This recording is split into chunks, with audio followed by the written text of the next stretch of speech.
In this tutorial, you're gonna learn how to change your player character in Roblox Studio.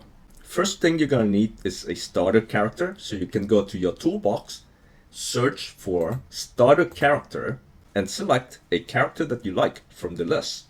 In my case, I'm just gonna go and make my own starter character.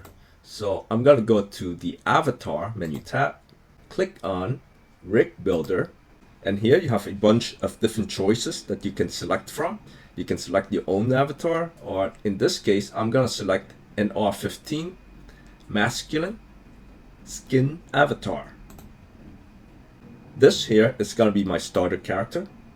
Let's rename this to starter character. And now we're gonna drag this starter character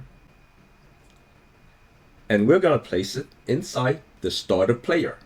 Now you can see inside the starter player, we have the starter character, which we have just placed in there. In addition to that, we have the starter character scripts and the starter player scripts. And that is all that you needed to do. Let's now play test and take a look. And you can see my character has been changed to the starter character that I have selected. That is how you change the player character in Roblox Studio.